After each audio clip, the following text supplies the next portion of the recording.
And now, ladies and gentlemen, Put your thumbs up and say it's Tickety Boo. Tickety Boo. Tickety Boo, Tickety Boo, everything's Tickety Boo. Tickety Boo, son. Tickety Boo. Tickety Boo! Today we're diving into things that men struggle with but rarely say out loud. According to data from the Office for National Statistics, suicide remains the biggest killer of men in the UK, and yet most of us don't talk about it. Why? Because we've been taught that strength means silence, that being vulnerable makes us weak, that no one wants to hear us whine. So we laugh it off, we crack jokes, we cover it up, but the truth is, a lot of men are silently drowning. Not broken, not beyond help, just tired, overwhelmed and numb. Economic struggles, loneliness, lack of role models, it's all contributing to a crisis that we still don't address enough. We worry about how people see us, what they think of us from the outside looking in.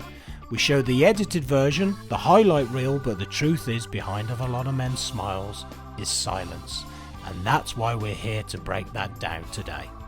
Today I am in the studio with Ian and a very good friend of mine, Phil Upton. Phil, welcome to the podcast. How you doing? I'm good, thank you very much indeed, and big fan of the podcast. Thank you. Love what your pair of you have been doing on this. It's an issue that's very close to my heart, and I think some of the themes you get into here, and also some of the solutions you provide and some of the advice you give has been very useful to me personally, actually, as well as informing me a bit more about the issues you speak about. So yeah, great. Brilliant. I'd like to kick off, if it's okay with you guys, talking about why do men specifically struggle to talk? What's going on the inside when a guy is struggling to talk, do you think? I'm going to use a one-word answer: testosterone. Right. Okay. I think for that. I think you sort of hinted at it in your introduction there. Really, when you said it comes back to the traditional alpha male role. The hunter-gatherer goes out, provides for those around him, and if everyone else has a problem, they come to the patriarch. Yeah. And those roles in a modern world need reassessing. Yeah. And the pressures with them. Yeah, I'd absolutely agree with Phil with that.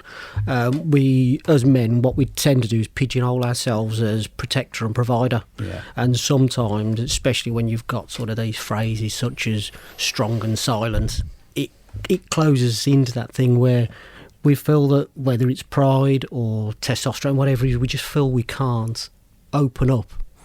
And that's a real cultural thing, really. It's a cultural pressure. Yeah. Isn't it? And that's another word I'm going to use: pressure. Yeah. You said the word provide there, right?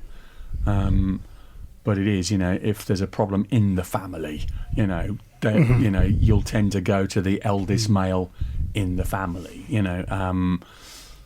and I think that, that comes also, I think, and we're sat here in the middle of Coventry, which is a very manufacturing heavy city traditionally, and I think certainly in some of those manufacturing heartlands, Birmingham, Sheffield, Glasgow, then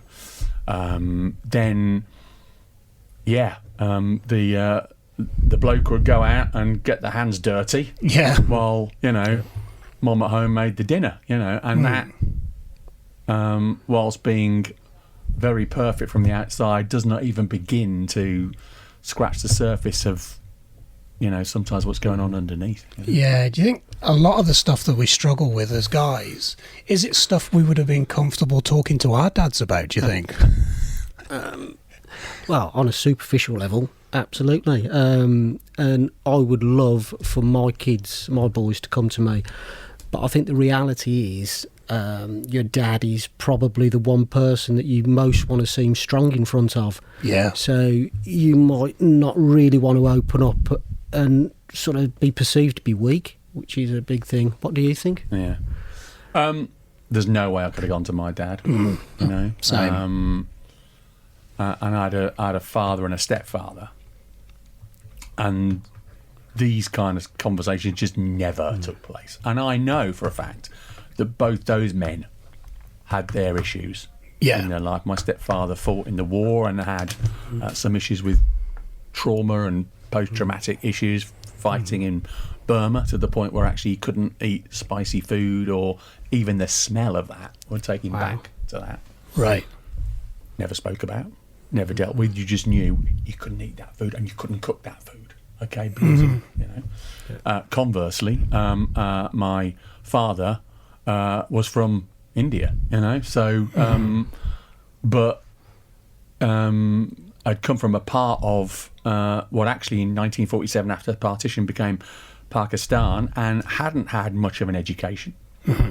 So therefore would not have known how to have expressed himself and dealt with some of the issues that he'd have carried. Coming over here, strange country, strange culture, meeting my mom, pressure from his family to bring us up as a Muslim household, but then also recognising that actually that wasn't possible because mum wanted it done a certain way. Yeah. She came from a Protestant household in Northern Ireland. Well, there you go, right? You know, straight away.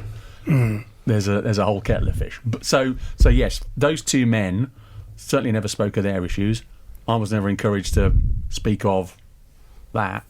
And you made the reference there to your kids. You know, both of my kids have seen me struggle.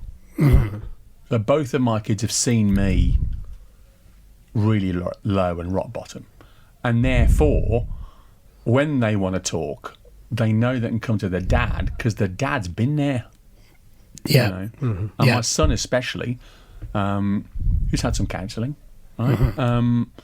Really knows it can come and talk to me and just speak honestly and openly about any concern. And he's going through something at the moment, actually, and has spent the last 4 or 5 weeks working that through with me. And I love the fact that he can come to me and do that. It's great that vulnerability was there on your part, because I think we grew up in a time where we didn't have a language to express feelings. Yeah, I know I certainly vocabulary, didn't. Was it? No, it wasn't there, was it? We were scared of feelings. We tended to run away from them and suppress them. Yeah. Well, there's a couple of things there that Phil was talking about that really sort of touched home there with me. The one thing is the fact that your kids have seen you. We tend to put certain people on a pedestal, and it makes them almost unapproachable. And then, like you said, when you've got that vulnerability of your kids actually seeing you at your lowest, that's when you've got that connection that's truly open. So that's brilliant. It's a shame that your kids have to see you that way, but a positive from that is the fact that they know you're human. Yeah, you know, and it makes them far more approachable. The other thing was when you were talking about the sort of mixture of cultures all coming together and that really that was something that I've not visited for years. But we were a mixed race family in the 70s. We were born in a barracks town, Colchester. Right. Okay. We were sort of pretty well driven out of there by the racist culture at the time. But one of the things that was always said to us, be better than everybody else, don't let it show. And that was one of the things that have gone in there. And it was only listening to you speak then that it sort of just made me understand a little bit more about myself, and it just brought back something that says to me that really went in, where you stay quiet.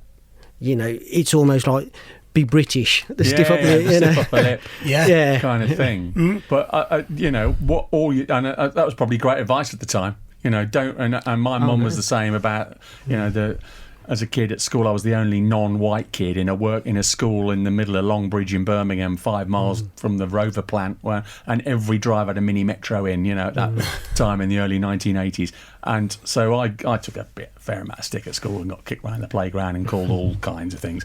And she said, don't, turn the other cheek, Phil, turn the other cheek. But and that was probably good advice at the time, but actually what that has done is suppress a lot of stuff. And there's a load of stuff that then down there, right, self-worth, right, for example, fitting in, people-pleasing. I know all these things are issues that you've come across, right, in order to fit in and be part of the, so all of that has, I think, filtered in pretty much every department of my life ever since there. Yeah. Because of that. And if we experience. do dive into those feelings, especially at a young age, what does that expose? Yeah. I think it's only later in life when we have a little bit of wisdom and grey hair that we can go back and look at what we've experienced and pull those things out, like, bullying, isolation, whatever it may be, that makes you take a better look at yourself. But it's not comfortable, is it, diving into those emotions? Yeah. And I think that's where, conversations like this help. Absolutely. Absolutely. And everyone is, listening and watching this will hopefully be kind of like nodding their head and understanding that with a bit of luck anyway. Yeah.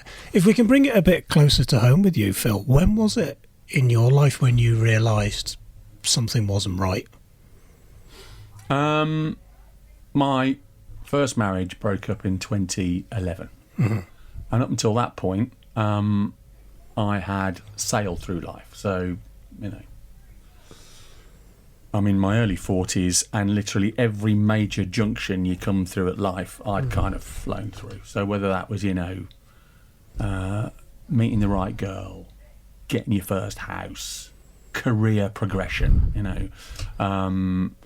being fated, literally to the point where I never had to book a table in a restaurant. I could just literally rock up on a Saturday night at 9 o'clock and they would whip out a table and chairs at night, and it gave you quite a aggrandizing feeling, rightly or wrongly. Yeah. But the result of that was you felt you're invincible. There was nothing that went wrong, in life. And then suddenly I had 3 really close incidents. Marriage breakup, mum died, son looked like he'd contracted a form of cancer, which turned out to be nothing more than a bone disease. Only a bone disease. And those 3 things all came black like that. And I remember, and it took 3 or 4 years for me to process all of that. And only 3 or 4 years afterwards did I go, oh my God, that's why that. And I had some counselling at the time.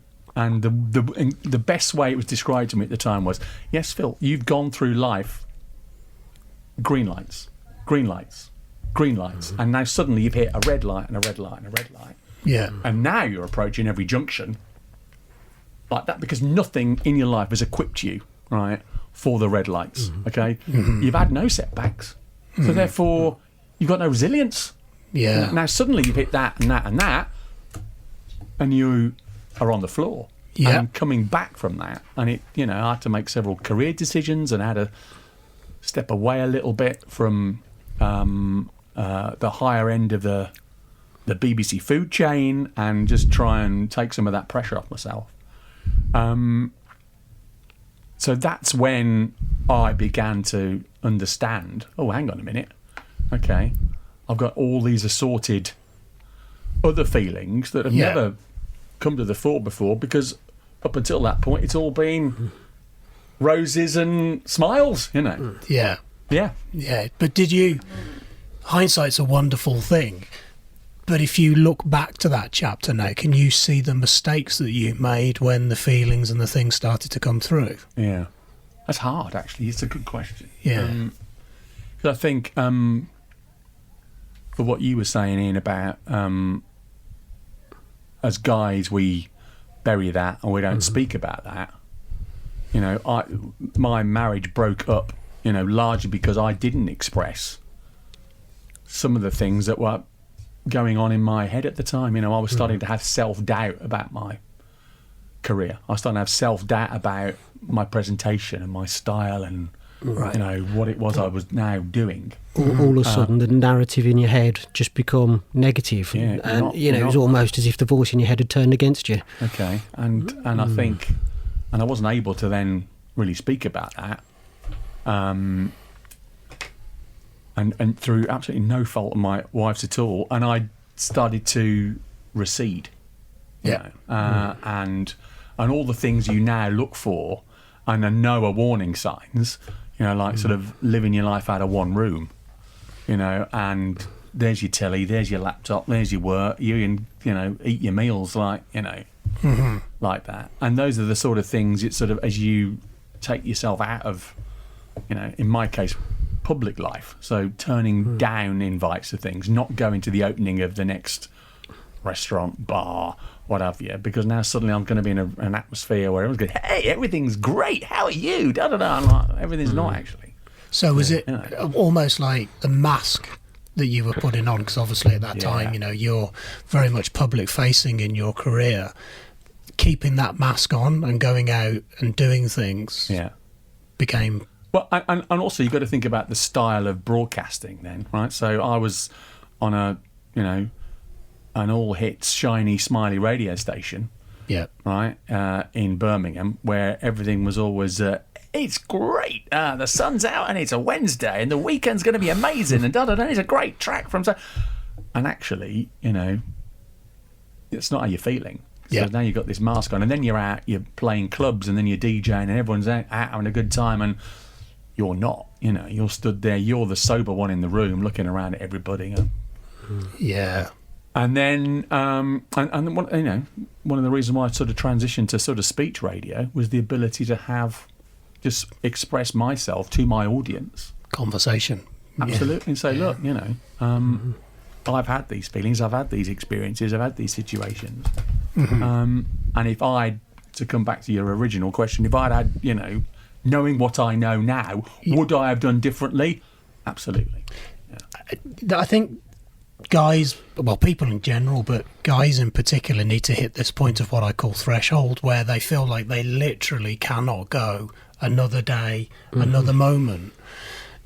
And then something happens. Either it all comes crashing down, or there's some kind of intervention. I think the key thing of this episode is don't let it get to that point of when you feel like everything's about to come crashing down. I have a great phrase that I use in therapy, is that if you don't deal with your emotions, they're going to deal with you, and not always in a pretty way.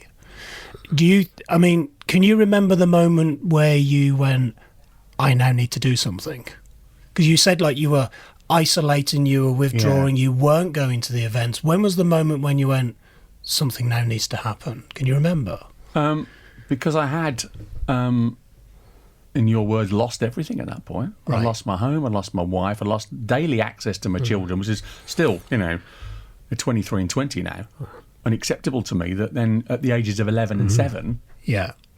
I didn't get to put them to bed every night, because I put them to bed every night, you know. Read them a bedtime story every night. Did bath time with them every night, and then suddenly, it didn't happen. That's something I can't even bear the thought of. My heart sunk just hearing you say that. That's what a, you know. So much of our identity is wrapped up in what we do, isn't it? In the roles that we play, and then when that role's suddenly taken out of your life, your sense of identity is just totally diluted. Who am I now? Yeah, well, and that's kind of what I was asking. Yeah, because I wasn't the dad I wanted to be. Right?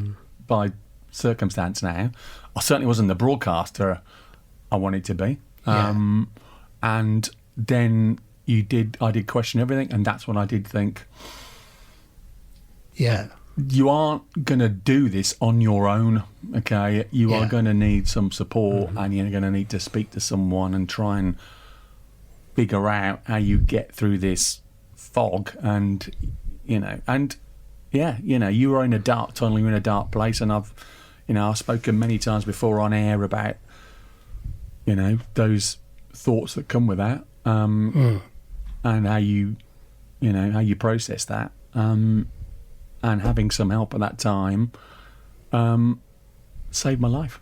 Yeah, because I think the key thing that we know is in those dark moments, your anxiety and your depression lies to you consistently. It gets you to believe that everything, every thought is true. So in your case, you were still the great dad, you were still the great presenter.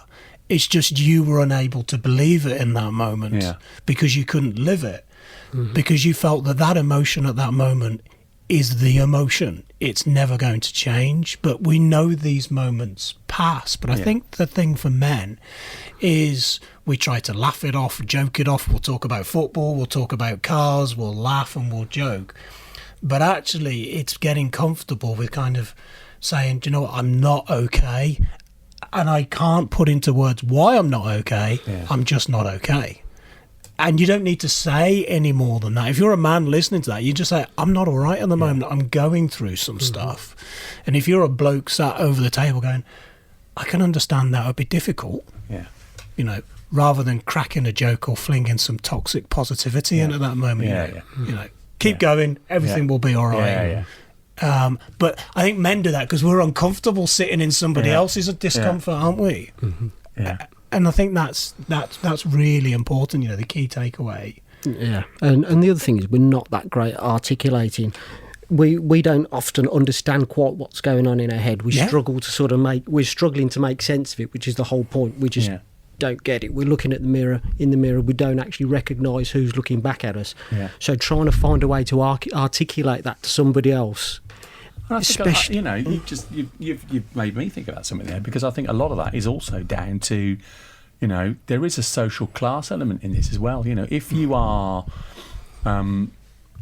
poorly educated, if you are in manual work or labour work, and I'll come back to that point about being in a city, in a manufacturing city, then that kind of emotional intelligence is not part of your makeup. Because you've got a very sort of, black and white view of what the world is. Yep. So you don't have, you just said there, the way of articulating that, because you never, you weren't successful at school, so you don't have the vocabulary. You've been in a factory with other guys, usually, right, who are all, men, right, frankly, right? Yeah. And because of that background, they certainly wouldn't be speaking to each other about this, then, I mean, I've got a friend of mine who's, he's a builder, he's on a building site, he's a very successful builder, but, had a moment, a few years ago, where he sort of had a midlife crisis, for want of a better phrase, and really did have to re-examine himself and his priorities. And he, because of the nature of the work he did, right, all of his brickies, his hod carriers, all the people around there that work for him, he couldn't speak to one of them about that. It was a family business, so he couldn't speak to his brothers about that. He inherited the business from his dad, so he couldn't speak to his dad about that because they were all builders, and they didn't speak like that. I think the key thing is, though, I mean, obviously, Ian, you come from that world. Yeah. Ian's got a building company and does all of that. The reality is more of they feel like they can't speak to those people than the reality of they can't speak to them. Well, it's what they perceive as being a masculine environment. Everybody, everybody's sort of super tough, but that's not really, and there's a really high suicide rate in the building industry because it is a tough industry, and like you says, people struggle to open up.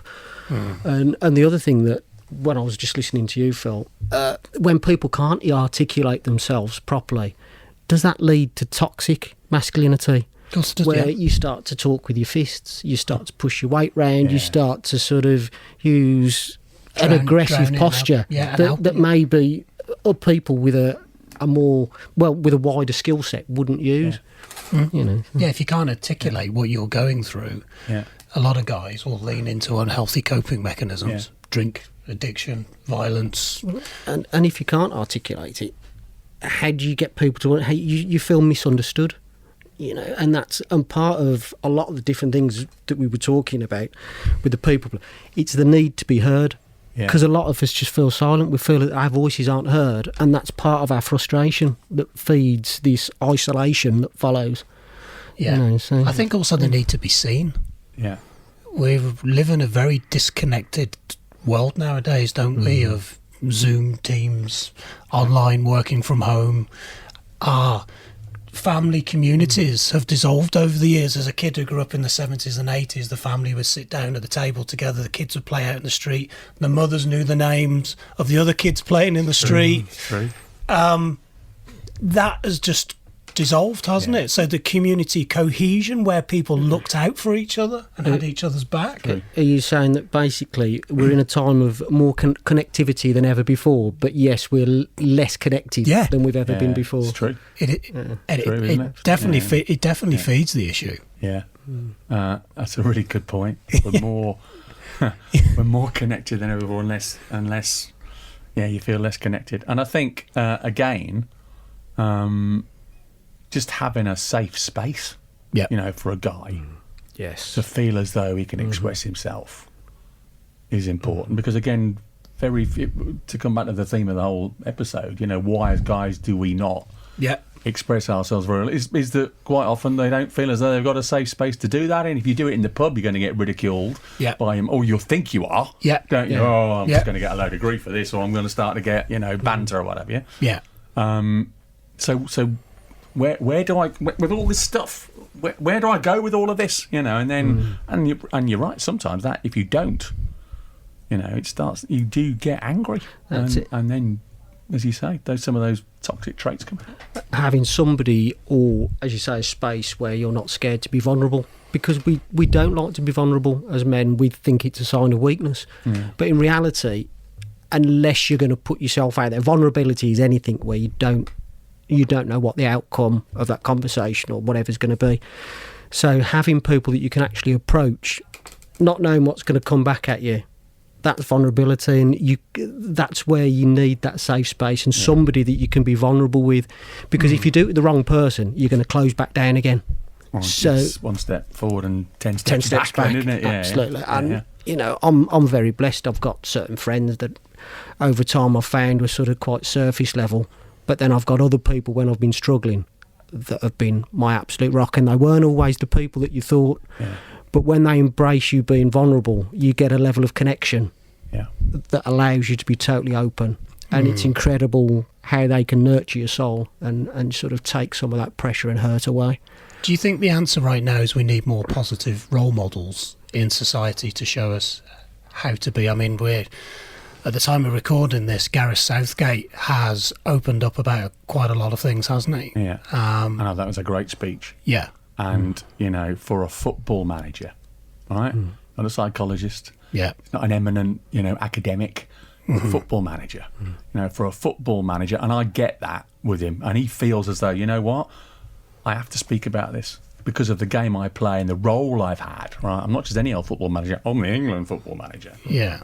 I can guarantee he's felt a sense of duty to come out and speak like that. I can't, I have this knowledge. I've dealt with all these boys growing up, right? In a male environment, I've had to then coach many of these boys. I've then had to take them to watch them progress to being men, right? In many cases, take young men, right? And get them to understand I'm representing my country here when I wear this badge. So no, I can't lash out, right? So use all that, and then also in a world where many of those guys are absolutely, they're on Twitter, they're on social media, they're posting their Instagram, in the changing room or out on a Friday night, and getting them to understand actually there's a behaviour that's required from you for that as well. And he's a great role model. He's a great educator. He's informed. And he's taken a lot of stick from the so-called anti-woke brigade, but he's put his neck out.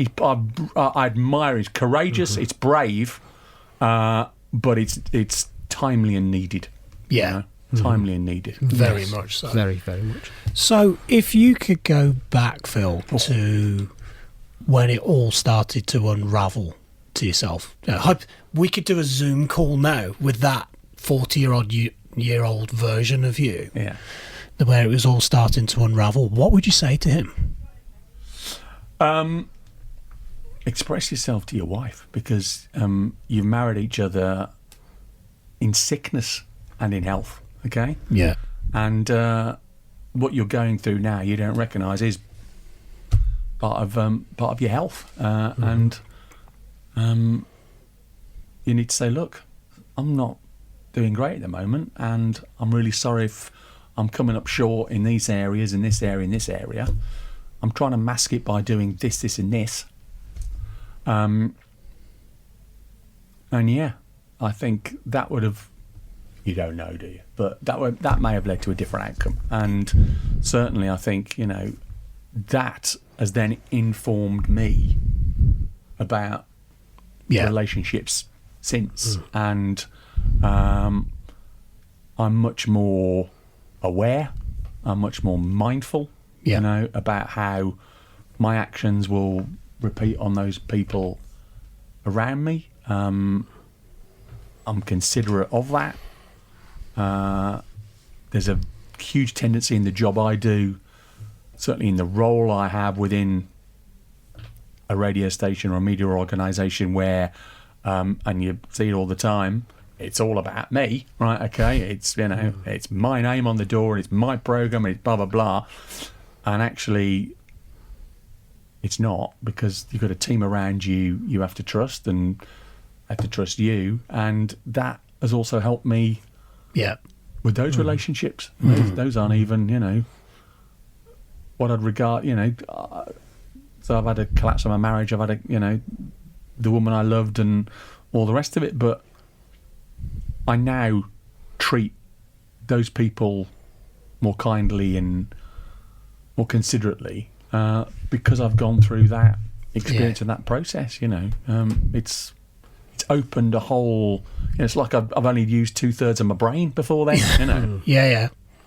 I think the key point is you don't have to be everything for everyone. Yeah. In that moment, it's okay to be tired. You're allowed to say everything is just a bit too much at this moment. But to the guy who's listening to this episode right now, who's feeling stuck and there's something wrong with him, what's you guys, what would you say to that person listening right now?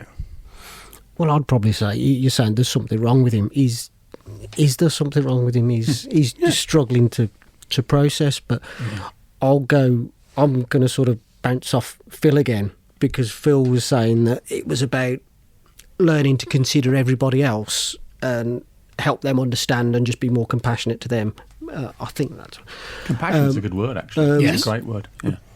But for me, that compassion needs to extend to yourself. Self-compassion. Now, for me, I was completely opposite, Phil. Because of my upbringing, I felt that I got validation by what I did for everybody else. So I was a chronic people pleaser. And unless I was serving somebody else, my own value just wasn't there. So I was robbing people of their own opportunities to learn, because I'd be doing everything for them. And I'd be... Yeah, it's ever such a strange form of validation, but if I could say anything, it would be, you also matter. Your story matters. It's not about everybody else. And the way in which I would speak to myself, I always say to my clients, you probably have 40,000 conversations a day with yourself and maybe 500 with other people. So during those conversations, how about you be kind to yourself, you be that person, you have your voice in your head as that companion that uplifts you, encourages you, says you can do this, we've done this before, rather than, what are you doing that for? Your hair looks rubbish. Oh, you can't do this. Oh God, they don't want to hear you speak again. Well, but that was all the stuff that was going on in my head until I turned it round and I made that voice in my head a friend. Yeah. So I would say you matter, and show yourself the compassion that you'd show somebody else. And if that voice in your head, if you would not accept that somebody to speak to a loved one in that way, don't accept speaking to yourself in that way. That's what I would say to my younger self, because that's what tortured me for years. And took me to the point where I couldn't recognise that person looking back at me, because I never got any consideration in it all. Because the only way I was worth anything was because I was doing something for somebody else. Yeah. So, Wow. All right. Yeah. What about you, Phil? I would say, that's really good. I wish I'd said that. Edit. I would tell that person just to have one conversation. Yeah. Just start by, promising yourself, committing yourself tomorrow to have one conversation. Okay? I'm not sure who that might be with, because obviously we're dealing with a very hypothetical person here, but is there someone in your life you can have one conversation with? A best friend, a family member, a loved one? And I appreciate there might be some people who listen to this who've there is another consequence of this is sometimes this affects guys who very much are alone, Isolated, or on their own, yeah. right? Yeah. So their retort back might be, well, I haven't got anybody like that. I can't speak to anybody like that. There are organisations, Samaritans, etc. like yourselves, exactly, Yeah. for whom you can pick up a phone, make a call, and have one conversation. Yeah. And I promise you, I absolutely promise you, once you've had that one conversation, once you've knocked down that first door, every other door after that is going to be a whole lot easier. And the second conversation, the third conversation, and the person you speak to after that and after that. And the relief, and there's another emotion, right? The relief you will feel that will come off your shoulders That's once amazing. you've done that. Whew. Yeah, I think the hardest part is building up to that point of reaching out. Yeah. That's the heaviest bit. Yeah. The second that you do that, it feels 100% lighter. Nothing's changed. Yeah. But, you just feel better. But the thing is, you don't have to be, phone somebody, approach somebody. If you're really struggling, ping them a message. I could do with a chat. Are you free? Yeah. A WhatsApp, a text or something. If you're struggling in doing it, walking up to somebody, there's many ways that you can initiate it. But I think the key thing is you've got to initiate it because you're not weak. You're not failing. You're just a human. And all these reasons that men don't talk, we're getting a lot better at it. We're getting much better at it. But the bravest thing you can do right now is talk. Yeah. And keep talking. And if you're a guy listening to this who's in a really good place in life, make sure you create environments for people where they feel safe to approach you and talk to you. Yeah. Yeah, that's the whole pass it forward thing, isn't it? I think. Absolutely. If you are in a good place, then, use the positive energy you have. Yeah. For someone who might need a bit of that from you. Because you never know, one day you might need that back as well. So, you've got to find your people and find your space. Yeah. I think that's Good. the really key thing. Good. But yeah, this doesn't fix everything, but it starts the conversation and keeps the conversation going, doesn't it? Yeah. I really enjoyed that chat, Phil. No worries. I really Me too. appreciate you. It's been great talking about it. Yeah. So to our listeners, thank you very much. If you've got any comments or feedback from the episode, drop us a message. And until the next time, we'll catch you in the next episode of Tickety Boo. If you or someone close to you needs to access mental health support, please contact your GP, or if it's out with normal office hours, get in touch with NHS 24 on 111. Alternatively, contact the Samaritans on 116 123. All calls are free of charge from any phone. You can also find more support information on the Tickety Boo website.